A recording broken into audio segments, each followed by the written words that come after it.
সুন্দর একটা মুহূর্তে চলে এলাম একটা সুন্দর জায়গায়। ওইখানে একটা পার্ক আছে, পার্কের ভিতরে আবার পার্ক আছে, নাম হয়েছে ফুড পার্ক। ফুড পার্ক দেখলাম, ওখানে কিছু খাবারের আয়োজন আছে।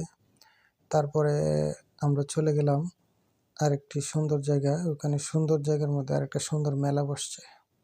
ওই মেলা হচ্ছে বাণিজ্য মেলা। প্রতি বছরই এই জায়গাটায় মেলা হয়। মেলাতে অনেক কিছু থাকে। মেলাতে তেমন লোকজন নাই, এখনো মেলা উদ্বোধন করা হয় নাই। মেলা যখন উদ্বোধন করা হবে তখন জমজমাট হবে অনেক। তো 1 মাসব্যাপী মেলা চলবে। মেলায় আসলে মানুষের সারাদিন ক্লান্তির পরে একটু মেলায় করলে প্রিয়জনকে সাথে নিয়ে অথবা একলা একলা আসলেও মেলাতে অনেক ধরনের সুন্দর সুন্দর দেখার মতো অনেক কিছু থাকে, উপভোগ করার মতো অনেক কিছু থাকে, অনেক ভালো ভালো খাবারেরও আয়োজন থাকে, আবার কেনাকাটারও একটা ভালো